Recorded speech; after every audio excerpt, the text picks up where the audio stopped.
Good morning to you all. A very, very, very happy morning. Well, yesterday we initiated with the concept of the difference between the hearing and listening.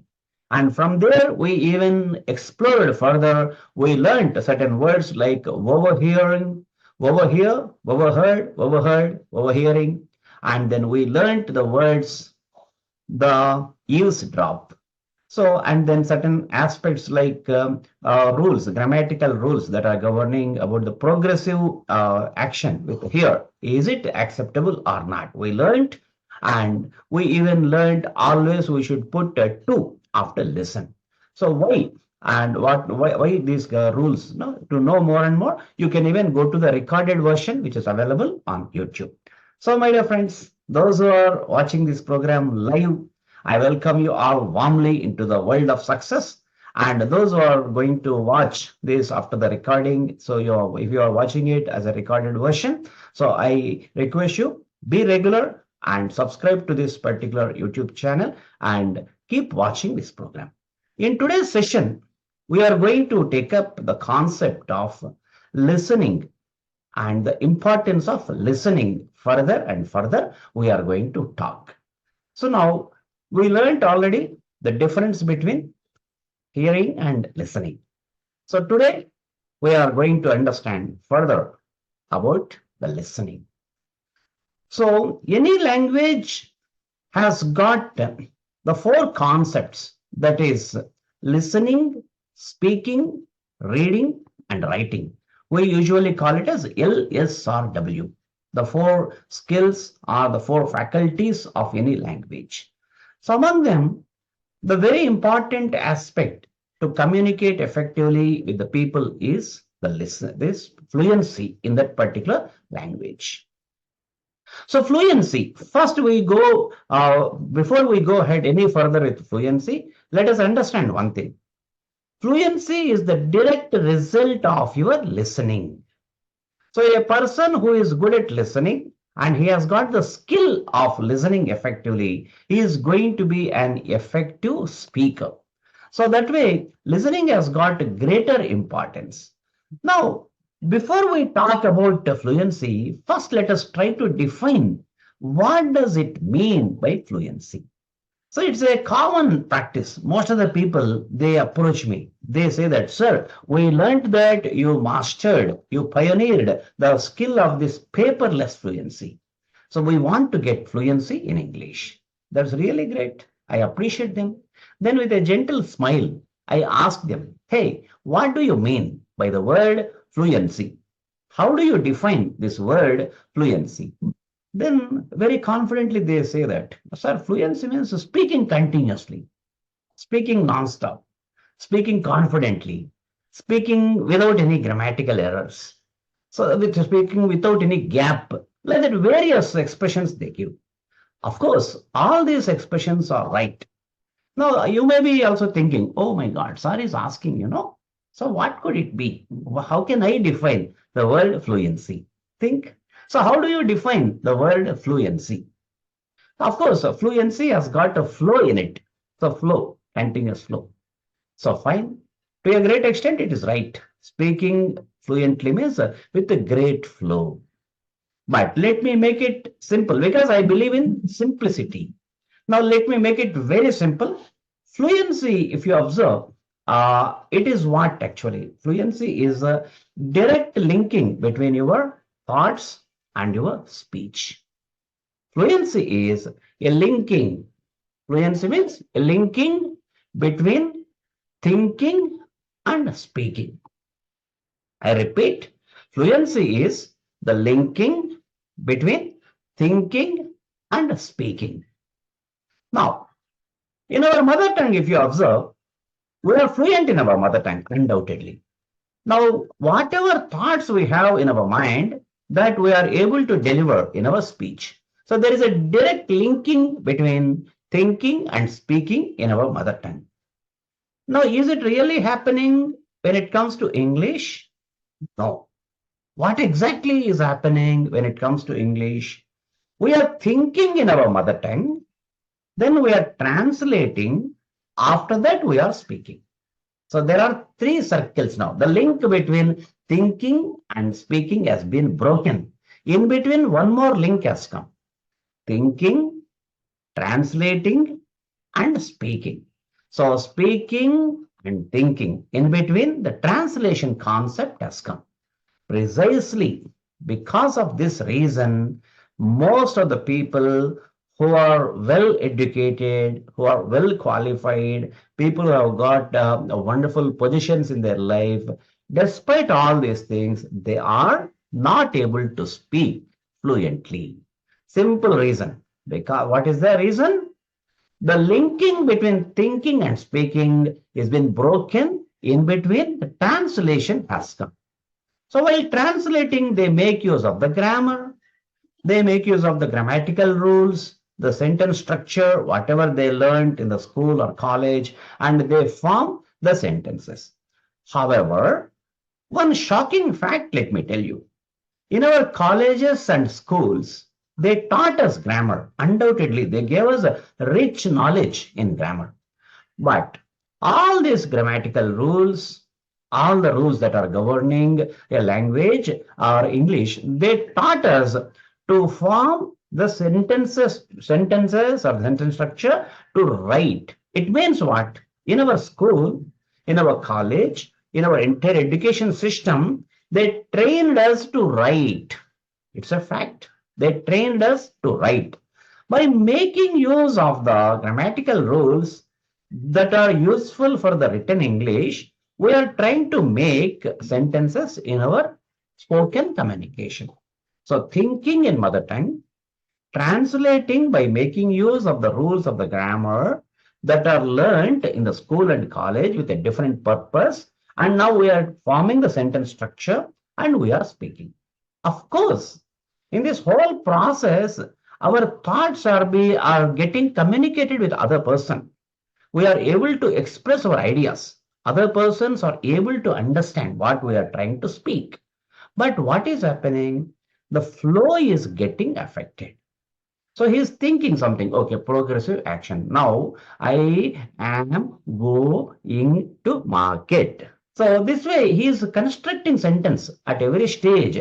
He is following word by word, the grammatical rules, what he learned.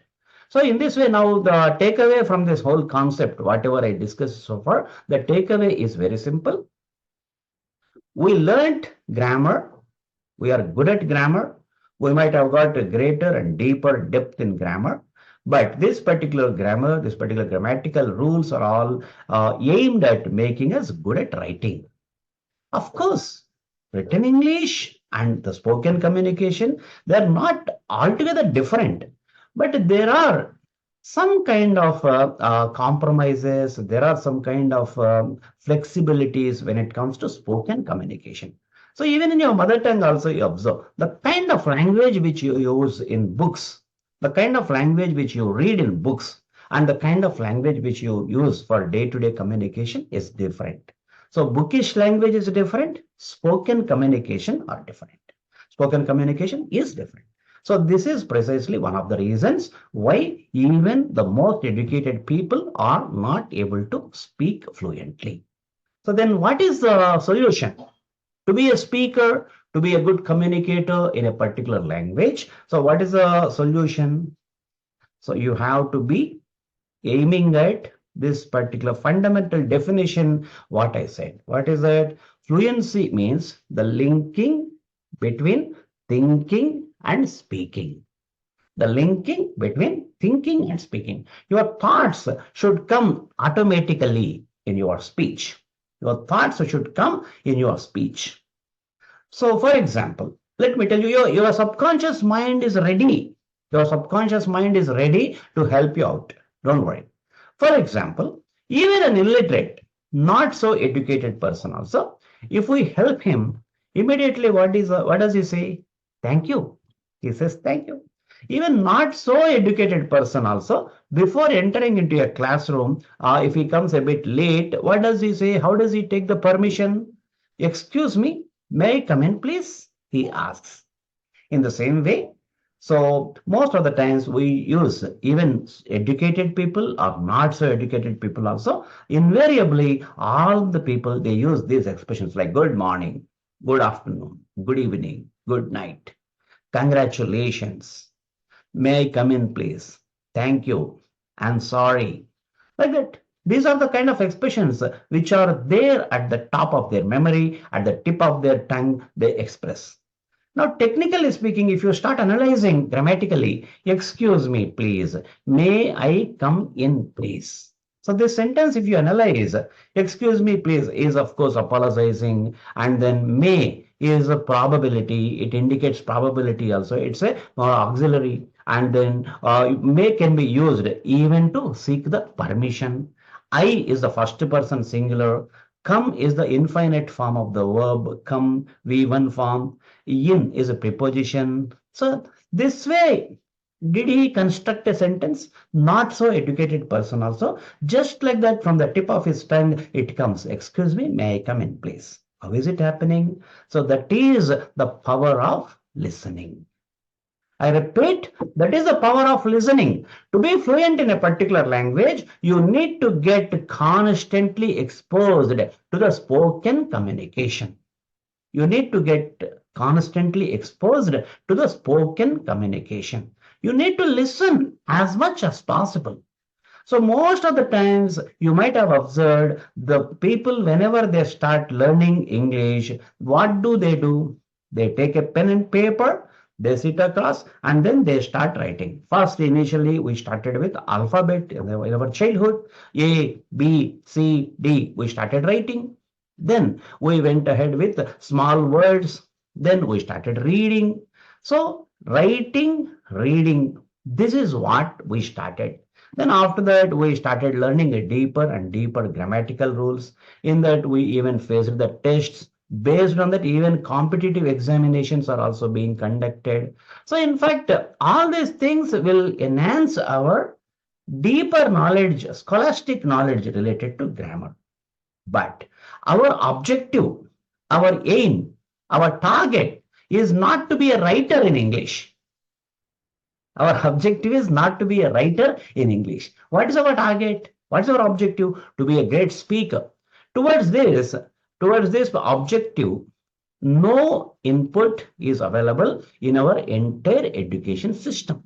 Our entire education system is designed to make us good at writing. So that is a problem. So now in this regard, to be a good speaker, the first and foremost step, the takeaway from this particular today's episode, I need to tell you is that start listening. Listening to what? Start listening to normal conversations between the people. Where do people make conversations? Now you are advised to watch the interviews. You are advised to watch the interviews on YouTube, or you can watch it on TV. So group discussions, the panel discussions, of course, it goes without saying, English, I'm saying. So discussions, interviews, and any debates, these are the kind of things you need to constantly listen to. And in the same way, a person who is spontaneously speaking, so a person who takes a mic and who is spontaneously speaking, so that are the kind of speeches also you can listen to. Because scripted version is not there. So of a movie, some people usually they ask that, can I watch a movie? I can say that no. No need to watch English movies, because movies are scripted ones. A writer who has got scholastic abilities, he writes as per that particular situation. He writes, and then his objective is different. So you need to get exposed to spontaneous conversations. You need to listen to spontaneous conversations. A person asks a question, other person gives the answer. A person says something, other person agrees or disagrees, and they keep discussing about that. So these are the kind of things you can constantly getting watched. So if you watch, if you start watching these kind of things, what happens? You will be getting the natural ability, natural sentence structure. You will be getting exposed to natural sentence structure, spontaneous sentence structure. Like a while ago, I told, may I come in, please? So this sentence, got seated deep in our subconscious mind. When it is needed, as per the context, as per the situation, we start speaking, we start using it. In the same way, you are advised, whether you can understand fully or do not understand fully, do not worry. First, make an effort. Make an effort to start listening to the conversations. Now, for example, I am speaking now spontaneously. I did not work on any script. I did not write some notes, and I did not by heart. I'm not delivering it. Now, whatever thoughts I'm getting, that I'm speaking. So of course, to arrive at this stage, I followed all the instructions. Whatever efforts that helped me, those are the kind of things now I am sharing with you. So thank you, Ramana Ravella. So now this is one first and foremost thing you can start doing. If your objective is to be a great speaker, first stop writing and reading. That you can continue for other purposes. If you have to face examinations, if you have to face the competitive examinations or objective type of examinations, if you have to face, you continue. I'm not denying that. I'm not asking you to stop, to relinquish all these things. I'm not asking them. But if your objective is to be a great speaker, from this moment onwards, yeah, I will be doing with what article means. You mean to say a and the. I will explain. Do not worry. I have got that stuff with me, so I will make a note of it in coming episodes. I will deliver every day. I will be appearing hereafter. Now, what I am trying to say is that if your objective is to be a great speaker, then what you do, at least for 10 minutes from today onwards, for 10 minutes, you can start listening. What should you listen? The spontaneous speech, the spontaneous conversations, like group discussions. For example, a great cricketer, he has just hit a century. Now he is coming out of the ground. So he has hit a century and he created some record. And then he is coming, he lost his wicket naturally. Then he is coming out of the pitch. Then immediately these TV anchors are going, sir, how do you feel about this achievement? You just broke a world record. Then actually he is very much tired. But he speaks, in fact, you see, it's a great achievement. I'm very much happy. In fact, I never thought that I could achieve this particular thing. And in the same way, the people who just after receiving that trophy, now, this at the end of any one-day match or this test matches or at the end of any big competition, major trophy, they achieved it. And after that, invariably, there's TV anchors will be posing a question spontaneously. Now, observe, did he get any script? No, spontaneously speaking. So that is the kind of spontaneous speech you need to listen. You need to make it a habit to listen. So this is one input which helped me a lot. I do not know. None of I did not get this kind of suggestion from anyone. It helped me. That's the reason I'm advising you. So this is one of the inputs I suggested. So my dear friends, to conclude today's episode, let me tell you, in any language, there are four major faculties, four major skills: listening, speaking, reading, and writing. Each one of them has got its own importance.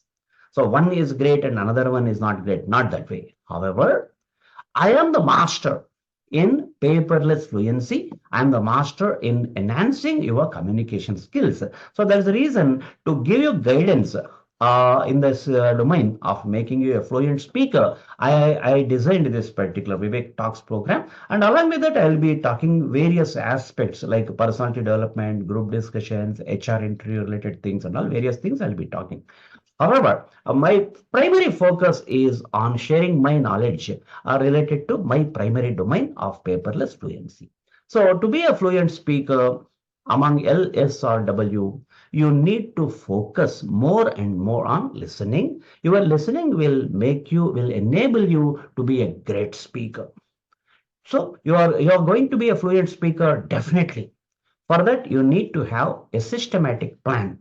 Every day, at least for 15 minutes, keep listening. So this is the only takeaway today I would like to give you. And one more takeaway that you might have got today, the definition for fluency is what? Fluency is the linking between thinking and speaking. So in our mother tongue, we think and we speak. In between, there is no linking. Whereas in English, we think in mother tongue, we translate, and then we speak. That's a problem. So that's the reason we need to maintain this linking between thinking and speaking. It becomes automatic over a period of time. Now, when it comes to this particular short sentences like may I come in, good morning, good evening, excuse me, how are you, congratulations, all the best. These are the kind of expressions we are doing spontaneously. What does it mean? Your subconscious mind has got the power. Your subconscious mind has got the power to retain and to help you out. We are not using it. It is as good as we got a villager, for example. A villager has got an excellent imported latest Mercedes-Benz car with him, but he doesn't know how to drive it. He knows only one thing, that arranging few bullocks in front of the car, and then he fixes up a rope between the car and the bullocks, and the bullocks start pulling the car, and then he is simply sitting. So more or less, we are under the same situation. In fact, you see, we have got powerhouse with us, the power of subconscious mind.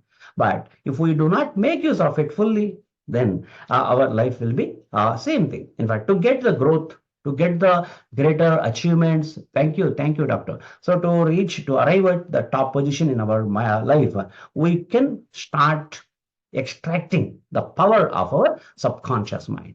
So my dear friends, two inputs from today's episode.